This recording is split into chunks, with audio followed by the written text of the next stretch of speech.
आपने कहा नागरिक बहुत ताकतवर है। हमारे एक साथी लिख रहा है SMS, we Indian are person centric and hero worshipper. We need to change mindset.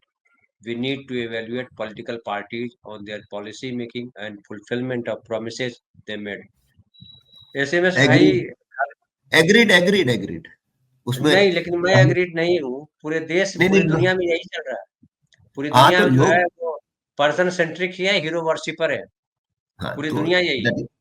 वही मतलब एसएमएस कह रहे हैं। हमारा सिनेमा भी यही है, पूरा हॉलीवुड से लेके बॉलीवुड तक। एक पिक्चर देखी थी सेवन समुराई, खाली वो थोड़ी मुझे अलग लगी थी कि जहां उसमें हीरो दिखाई नहीं पड़ रहा है, विलन भी दिखाई नहीं पड़ रहा है, लेकिन घटनाएं घट रही हैं। बहरहाल, हमारे एक और साथी कह रहे हैं, एसएमएस कह रहे हैं बेसिकली।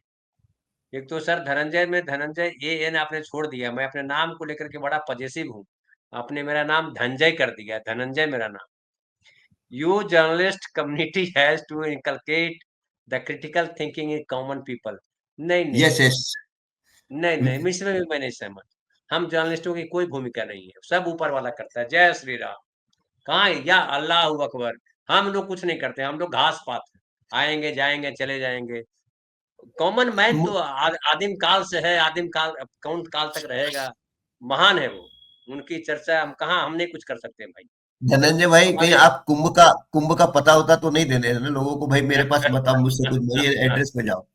हमारे एक और साथी कह रहे हैं, सुमित वाली, कह रहे हैं जम्मू जी एक भूल सुधार करिए। जिस दिन बिल्किस बानो के दोषियों को छोड़ा गया, उस दिन विश्व गुरु लाल किले से बोल रहे थे कि महिलाओं की बात कर रहे हैं, महिलाओं पर हाँ, अत्याचार वो नहीं। ये बात सही है, उसी दिन महिला उद्धार की बात कर रहा था विश्व गुरु, और इधर हाँ। बिल्किस बानो के बलात्कारियों को रिहा कर रहे थे।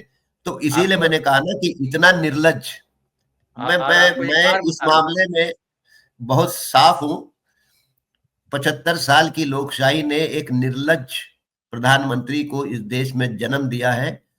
एक नागरिक समाज होने के नाते हम सबके लिए चिंता की बात है, और एक संवेदनशील नागरिक होने के नाते मेरा सर शर्म से झुकता है। ठीक है, मैं एक और प्रसंग पे बता दूं आपको कि हिंदी सिनेमा में ऐसे कई सीन आपने देखे होंगे, जब किसी लड़की के साथ जो है किसी महिला के साथ रेप हो रहा है, और दूसरी तरफ जो है कहीं से घंटा घड़ियाल की आवाज आ रही है ना। कैमरा फोकस करता है, घंटा घड़ियाल बज रहा है, वहां भी कीर्तन चल रहा है। कैमरा फोकस करता है वहां भी जहां रेप हो रहा है, और रेप हो रहा है जिस लड़की के चीखने चिल्लाने की आवाज जो है घंटा घड़ियाल की आवाज में दब जाती है। तो ये सीन जो है सिनेमा का आदमी जो है दिखा रहा होता है। हालांकि मैं एक पढ़ रहा था, प्रफुल्ल भाई, कि ओशो का पढ़ रहा था कि जहां दुनिया में ज्यादा कष्ट है वही मनोरंजन ढूंढता है। जिस दुनिया में कष्ट नहीं है वहां मनोरंजन नहीं है, वहां तो जीवन अपने आप में जो है उत्सव है। सबसे ज्यादा उत्सव वही होते हैं जहां दुख ज्यादा है। सबसे ज्यादा सिनेमा वही है जहां दुख ज्यादा है। जहां दुख कम है वहां सिनेमा भी कम है। हमको बात बड़ी अच्छी लगी। मैं आता हूँ भारत भाई आपके पास। सुरेंद्र भाई साहब के पास आज लास्ट में आएंगे, क्योंकि थोड़ा सा माहौल को हल्का करना है, बहुत भारी कर देते हैं हम, आखिर में भारी हो जाता है। तो सुरेंद्र भाई साहब भी हल्का करते हैं उनको। तो भारत भाई भी भारी कर देते हैं लास्ट में जाते जाते। तो एक और अरे है कि भाई, बड़े अच्छा। हमारा तो वजन बहुत कम है भाई। ना रे, आप तो ऐसा भारी करते हैं ना कि हम भी जो है ये हो जाते हैं, खो जाते हैं, भूल जाते हैं कि आधा घंटा बोल दिया आपने। हम भी भूल जाते हैं, टाइम का पता नहीं चलता है ना। अब हमारे देखिए सब, बरसाती लाल जी बड़ी बढ़िया कविता की पंक्ति, अब मुझे नहीं मालूम किसकी कविता की पंक्ति है, लेकिन बरसाती लाल जी ने लिखी है। अगर नाम भी लिख देते तो मैं लेखकों के नाम लिख बोलना चाहता हूँ, क्योंकि मैं खुद लेखक हूँ।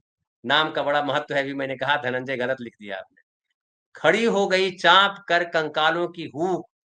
देखिए सुरेंद्र भाई साहब का नागार्जुन बार की बार है। नेट जा रहा है। नागार्जुन किनकी की है? है। नागार्जुन की है, अच्छा। नागार्जुन की। बहुत बहुत बाल न धन्यवाद। बांका कर सकी शासन की बंदूक। नब्बे विपुल सब विराट सी शासन की बंदूक। तो नागार्जुन जी की कविता है ये, भाई साहब ने बता दी, प्रफुल्ल भाई ने।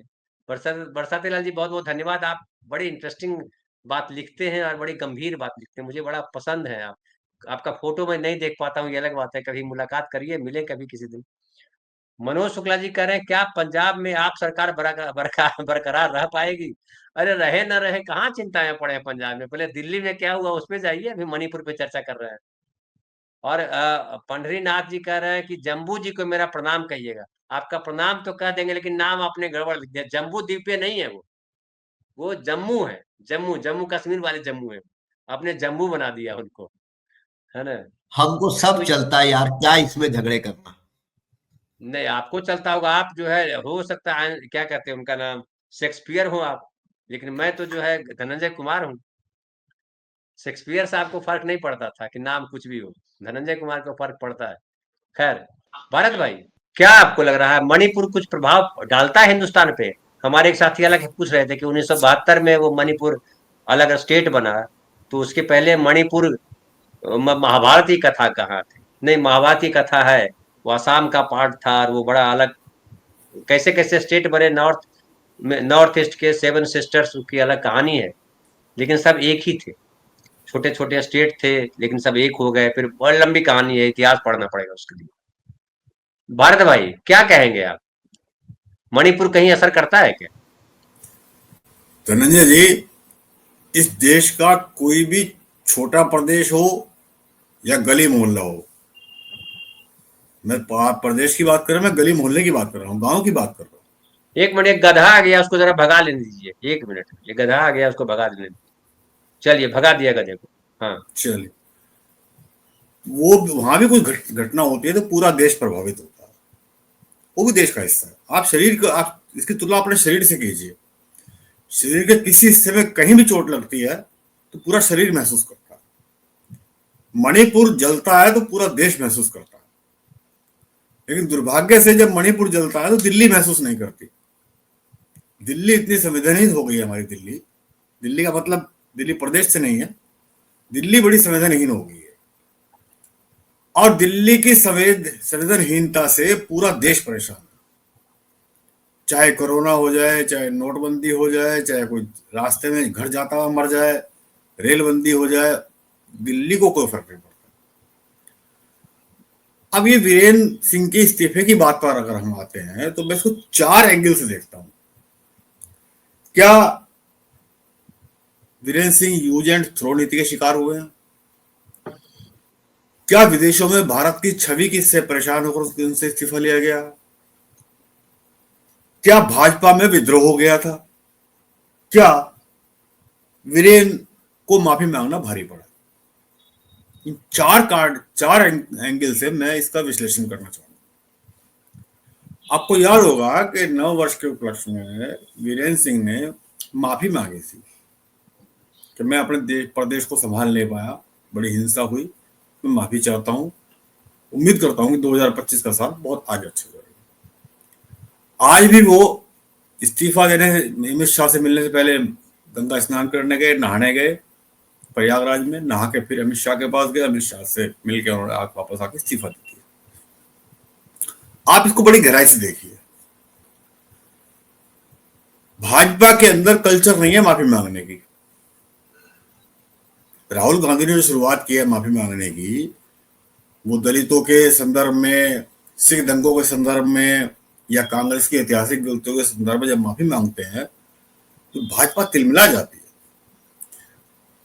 भाजपा की तिलमिलाट का मतलब यह है कि वो माफी मांगने के कल्चर में है ही नहीं, क्योंकि उनके यहाँ भगवान राजा का रूप होता है और राजा के अंदर भगवान ने अपनी शक्तियां प्रदान की होती हैं, और भगवान गलती नहीं कर सकता, राजा भी गलती नहीं कर सकता। अब वीरेंद्र सिंह ने बड़ी भारी भूल की है, गलती माफी मांग के। ये ठीक वही गलती है लालकृष्ण आडवाणी ने पाकिस्तान में जाकर जिन्ना की मजार पर मत्था टेका था। जैसे ही आडवाणी साहब ने जिन्ना की मजार पर मत्था टेका, उनके तमाम फ्यूचर की संभावनाएं खत्म हो गई। और भाजपा और आरएसएस इस काम में बड़ी माहिर हैं कि वो यूज एंड थ्रो करती है, क्योंकि वो माफी मांगना स्वीकार नहीं करती। गलती मानने का मतलब है कि आप राष्ट्र शासन के काबिल नहीं है आप, इसलिए कभी बायोलॉजिकल, कभी मानव बनना पड़ता है इनको, कभी बायोलॉजिकल बनना पड़ता है, नॉन बायोलॉजिकल बनना पड़ता है इनको, कभी विष्णु का अवतार घोषित किया जाता है। तो आप इनको पहले कारण से देखिएगा कि एक तो इनको माफी मांगना बड़ा भारी पड़ा है। माफी मांगने का मतलब यह है कि ये सीधा सीधा कलंक मोदी जी पर लगता, क्योंकि जब उनसे इस्तीफा मांगा गया, मांगने की बात की गई, तो मोदी जी ने कहा इस्तीफा नहीं देंगे, आप डटे रहिए मैदान में। तो ये सारा आरोप मोदी जी पर जाता है। उनके माफी मांगने का जो मतलब है कि हम अपना अपराध स्वीकार करते हैं, लेकिन ये अपराध मेरा नहीं है, दिल्ली का जितना मेरा उतना दिल्ली का भी है। चीजें वहां तक जाती है। इसलिए कहा गया कि आप जाइए मिस्टर, आप माफी मांगने वाले लोग हैं, जैसे अडवाणी गए आप भी जाइए। आज कहाँ है वीना कटियार, कहाँ है उमा भारती, कहाँ है गोविंदाचार्य, कहाँ है जोशी साहब? यानी कि कोई अगर सवाल पूछेगा वो खत्म। भाजपा के अंदर सवाल पूछने की परंपरा नहीं है और माफी मांगने की परंपरा नहीं है, ये उसी के शिकार हुए।